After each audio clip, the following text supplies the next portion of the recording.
SIR শুনানিতে হাজার হাজার মানুষকে হয়রানি করার অভিযোগ উঠল বীরভূমের লাভপুরে। এই নিয়ে লাভপুর ব্লক অফিস চত্বরে বিক্ষোভ দেখায় স্থানীয় তৃণমূল কংগ্রেস। সোমবার এসআইআর শুনানিকে কেন্দ্র করে এই বিক্ষোভ সমাবেশে সামিল হয় বহু তৃণমূল কর্মী। উপস্থিত ছিলেন লাভপুরের বিধায়ক অভিজিৎ সিনহা। এসআইআর শুনানি শুরুর পর থেকে রাজ্যের বহু জেলা থেকে উঠে আসছে একের পর এক অসন্তোষের ঘটনা।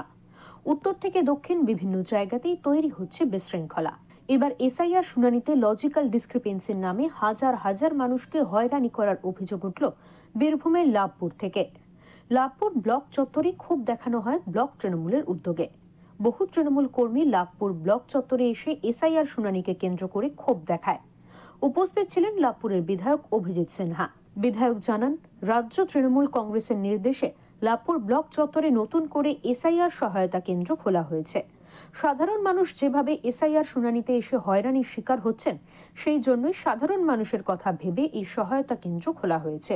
লজিক্যাল ডিসক্রিপেন্সি নাম করে যেভাবে মানুষকে হয়রান করা হচ্ছে, মানুষকে বিভ্রান্ত করা হচ্ছে, মানুষকে বিনা কারণে একটা বিডিও অফিস থেকে এরকম গ্রামীণ ব্লকে 12 কিলোমিটার, 14 কিলোমিটার, 15 কিলোমিটার দূরে দূরে গ্রাম, সেখান থেকে শয়ে শয়ে মানুষ লাইন দিয়ে এসে দাঁড়িয়ে তারা বিভ্রান্ত। তারা ভারতের নাগরিক, এক একজন তাদের জীবনে পঞ্চায়েত ভোট, পঞ্চায়েত সমিতি, জেলা পরিষদ, বিধানসভা, লোকসভা মিলিয়ে 50 বার 60 বার করে ভোট দিয়েছে। বৈধ ভোটার কার্ড আছে, আধার কার্ড আছে, প্যান কার্ড আছে, তা সত্ত্বেও এই লজিক্যাল ডিসক্রিপেন্সি করে হাজার হাজার মানুষ এক একটা বিধানসভায় তাদেরকে ডাকা হচ্ছে, তারা বিভ্রান্ত হচ্ছে।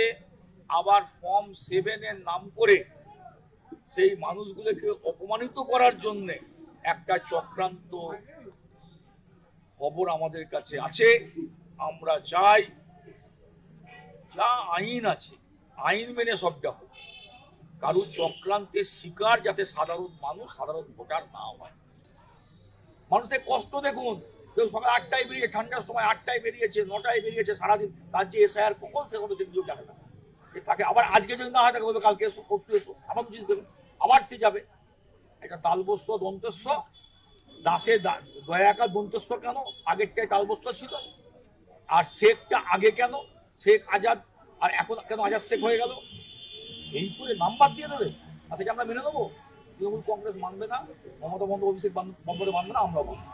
বিধায়ক ছাড়াও উপস্থিত ছিলেন লাভপুর ব্লক তৃণমূল সভাপতি তরুণ চক্রবর্তী, জেলা সহ সভাপতি আব্দুল মান্নান, তৃণমূল নেতা শোভন চৌধুরী সহ একাধিক তৃণমূল নেতৃত্ব।